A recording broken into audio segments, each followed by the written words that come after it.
History of CBI. दोस्तों इसके बारे में बात करेंगे, हिस्ट्री ऑफ सीबीआई के बारे में, इसका इतिहास की पूरी जानकारी लेते हैं। पहले इसके बारे में ये समझते हैं कि इसका निर्माण किस कारण हुआ। जब हमारा भारत गुलाम था 1941 में, इसका इसका ये दूसरा नाम है। इसका पहले नाम DSP था, ये इसका पुराना नाम है, जिसका अर्थ है दिल्ली स्पेशल पुलिस इस्टेब्लिशमेंट। इसका पुराना नाम था। ये निगरानी करते थे जो भ्रष्टाचार होता था उनके खिलाफ। जब 1941 में जब द्वितीय विश्व युद्ध हुआ, तो जब युद्ध हुआ था तो उसके जो कर्मचारी वहाँ तक के जो नेता, भ्रष्टाचारी नेता थे, उनकी निगरानी के लिए, उनको जांच करने के लिए इसका गठन हुआ था 1946 में। इसका SPE इसका गठन हुआ। CBI, इसका CBI बाद में पड़ा। इसका पूरा नाम पहले SP स्पेशल पुलिस इस्टेब्लिशमेंट था, फिर बाद में इसका CBI पड़ा 1963 में 1 अप्रैल को इसका गठन हुआ। इसके अंतर्गत दोस्तों हम बात करेंगे CBI की कार्य, उसके उद्देश्य, उसके स्थापना के कारण क्या थे, इसके कार्य के बारे में जान लेते हैं दोस्तों। CBI के कार्य क्या है? भ्रष्टाचार को खत्म करना। जो आर्थिक जो नेता होते हैं वो भ्रष्टाचार करते हैं, जो आर्थिक रूप से उनको, जो जनता को कमजोर बनाते हैं और झूठे वादे करते हैं, उनके खिलाफ CBI जांच करती है।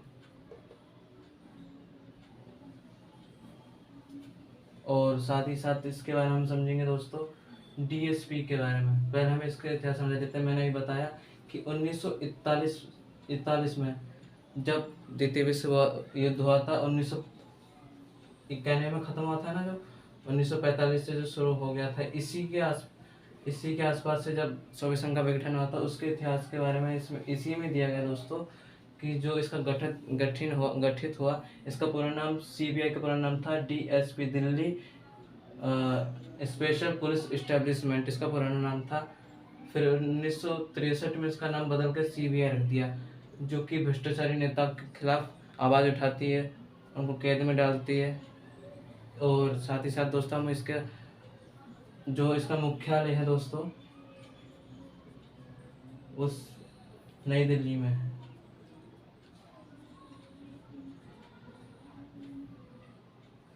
और इसके जो आज वर्तमान में चेयरमैन हैं प्रवीण सूद।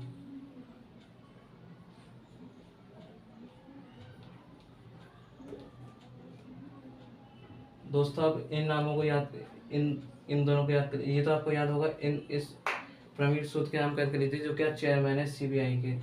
ये जो भ्रष्टाचारी नेताओं के खिलाफ आवाज़ उठाने के लिए इनका चयन होता है। इनका चयन किस प्रकार होता है? 2 लोग करते हैं। क्यों? एक तो विपक्ष नेता,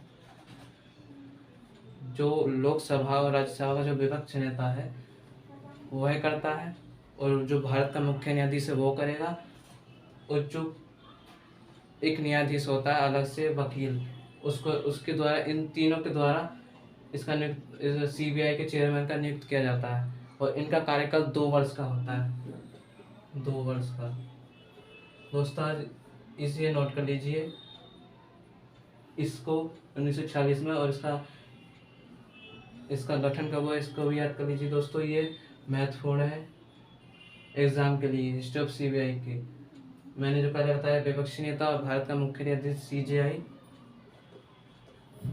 और एक न्यायाधीश किसी भी कोर्ट का, या फिर वकील ले लीजिए आप, जो जज होते हैं जैसे हाई कोर्ट के इलाहाबाद, इस तरीके से इन तीनों के द्वारा इनका चुनाव होता है। जो CBI के चेयरमैन है 2 साल के लिए, 2 साल, हर 2 साल में बदलते रहते हैं। ये दोस्तों लिख लीजिए, ये महत्वपूर्ण है। अब दोस्तों समझते हैं CBI के मुख्य उद्देश्य क्या है। इसका पहला मुख्य उद्देश्य है भ्रष्टाचार को रोकना, करप्शन को रोकना।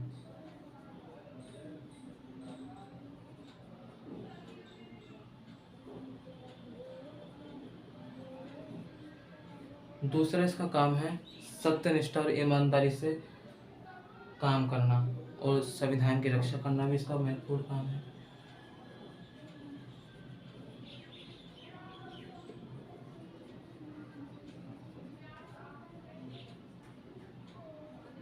तीसरा इसका काम है कि यदि कोई, जैसे अगर सुप्रीम कोर्ट हो या फिर हाई कोर्ट हो, इनके मामले को जल्दी से निपटारा करने के लिए और जो पुलिस का मार्गदर्शन करने के लिए, दिशा निर्देशित करने के लिए इनका कार्य होता है।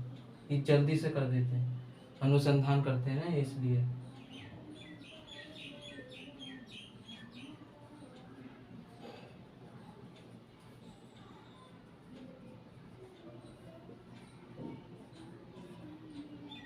ये 203 पॉइंट, और इसके साथ संविधान की रक्षा ये महत्वपूर्ण है, सबसे महत्वपूर्ण। इसके आर्टिकल्स की रक्षा करना, सम्मान करना संविधान का इसका महत्वपूर्ण उद्देश्य है।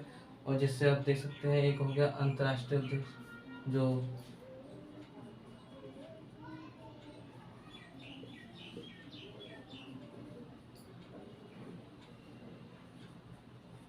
अंतर्राष्ट्रीय सहयोग। दोस्तों ये भी महत्वपूर्ण है, अंतर्राष्ट्रीय सहयोग, क्योंकि वर्ल्ड में भी क्राइम होते रहते हैं। इसका ये भी काम है कि अंतर्राष्ट्रीय में जो भी क्राइम होते हैं उनको भी अनुसंधान करना, उनका पता लगाना, भ्रष्टाचार को रोकना, ये इसका महत्वपूर्ण हिस्सा के हिंसक घटनाओं को, जैसे कि आज आप देख सकते हैं मणिपुर में हिंसा हो रही है, इसकी भी सीबीआई जांच करेगी।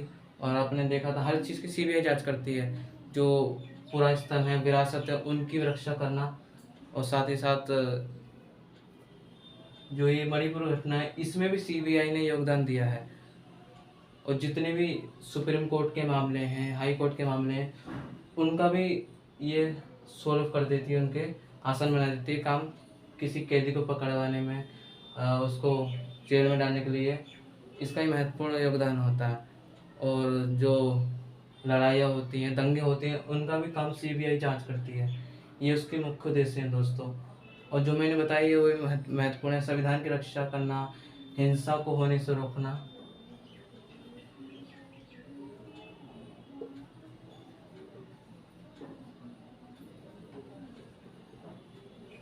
ये दोस्तों इसके महत्वपूर्ण उद्देश्य हैं, आप इन्हें नोट कर लीजिएगा। और साथ ही साथ इसका महत्वपूर्ण उद्देश्य है कि मानव अधिकारों की रक्षा करना।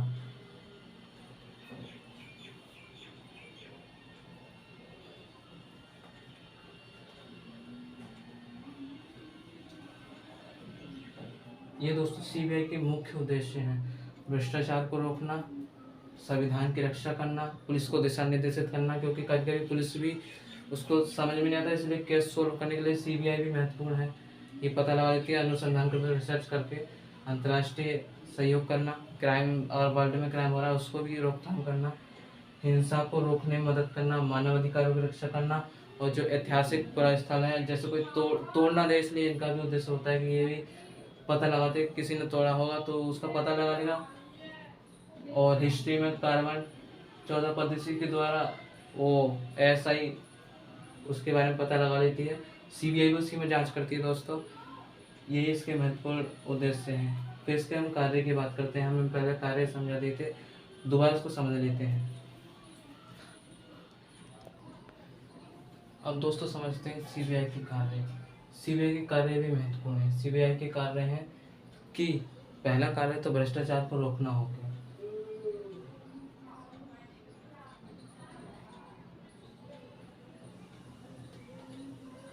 और दोस्तों दूसरा कारण है कि संविधान का उल्लंघन ना होने देना, अर्थात संविधान की रक्षा करना ही हो गया इसका।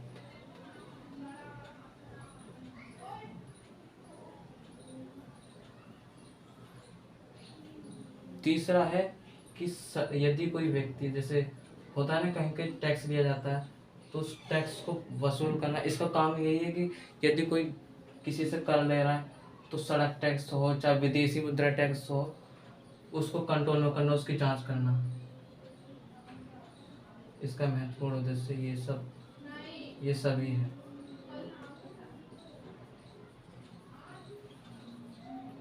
ये दोस्तों इसका महत्वपूर्ण उद्देश्य है। और यदि कोई राज्य सरकार या फिर केंद्र सरकार के द्वारा कोई भी सहयोग है, वो सीबीआई इसको पूरा कर सकती है, यदि उसने केंद्र सरकार राज्य सरकार ने सौंप दिया, तो हाँ सहयोग बढ़ाए इस तरीके से।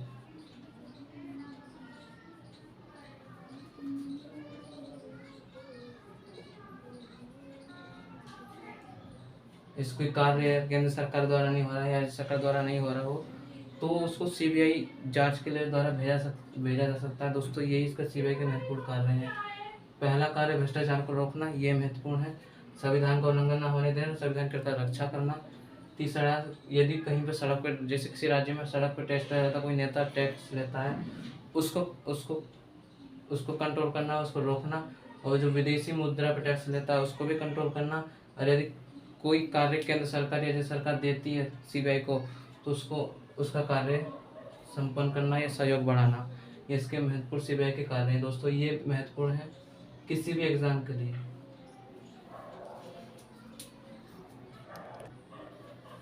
अब दोस्तों हम समझते हैं सीबीआई की शाखाएं।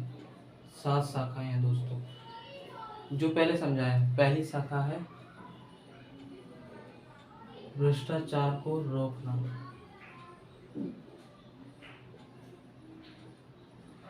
पहली शाखा। और दूसरी शाखा है आर्थिक अपराध।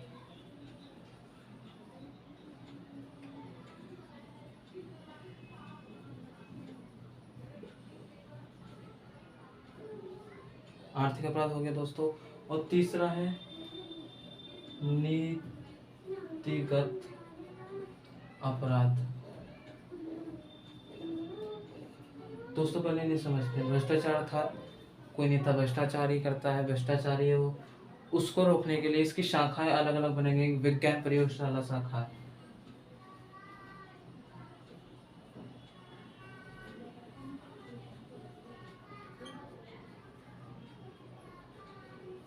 ये भी कार्य करती हैं। सीबीआई, जो सीबीआई की शाखाएं, ये जांच अनुसंधान करते हैं कि किसी चीज़ को सोल्व करने के लिए, किसी मामले को, जैसे आपने देखा होगा कोई एक प्रावधान किया गया है कि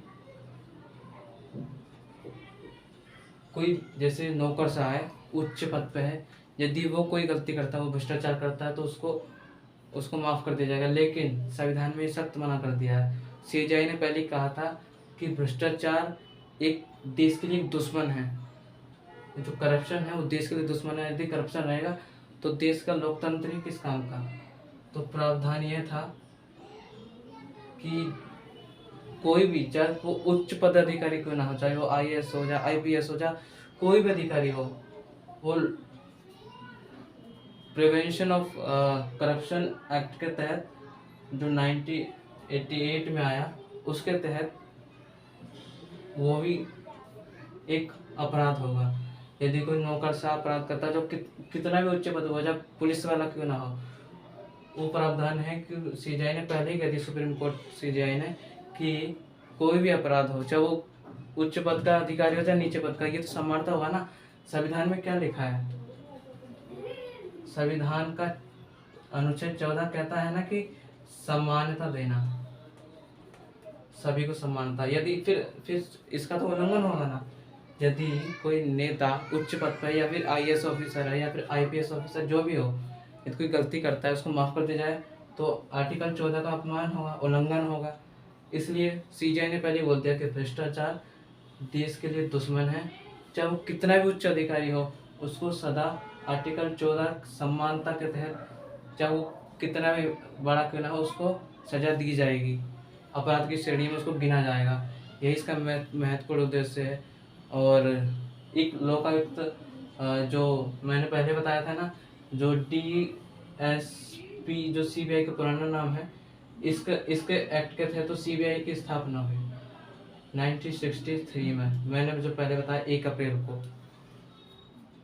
और ये है पीसी एक्ट 1988 में, हाँ 88, वही इंग्लिश शब्द इसका 88 बोलते हैं, और 1988 में ये एक्ट आया।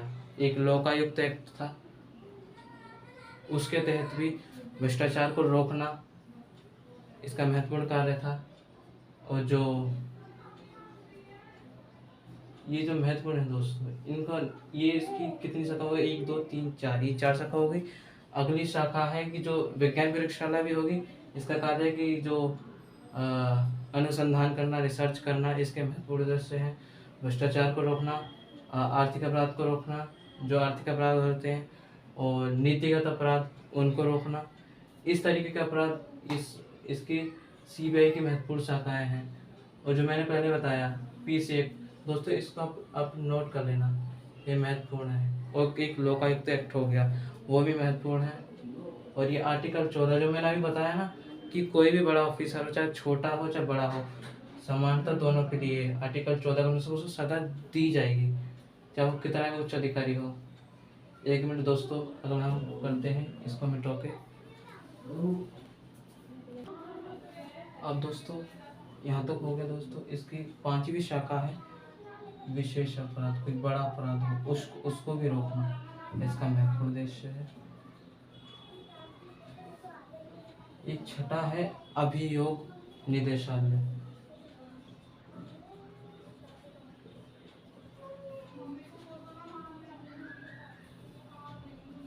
दोस्तों जो मैं बोल रहा हूँ वो लिख लेना, क्या पता आपको मेरी भाषा ना समझ में आए। फिर अगला है 7वां है प्रशासनिक अपराध।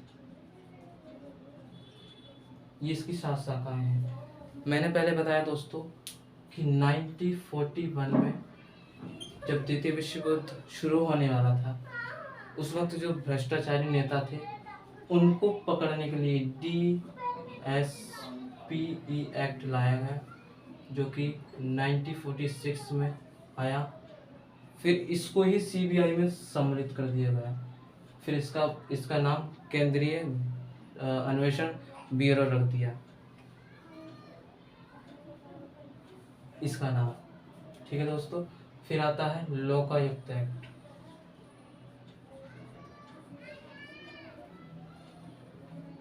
इसके दोस्तों बात करते हैं। एक P6 एक्ट हो गया दोस्तों, इसको भी याद रखना आपको। 1988 में ये एक्ट आया। और CBI का मैं आपको दोबारा बता दूंगा रिपीट करके। पहले आप इन 7 शाखाओं पर लिख लीजिए।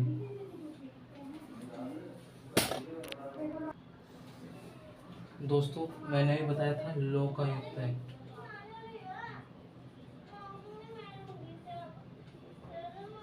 जो कि 2013 में आया। इसका भी महत्वपूर्ण कार्य था जो भ्रष्टाचार है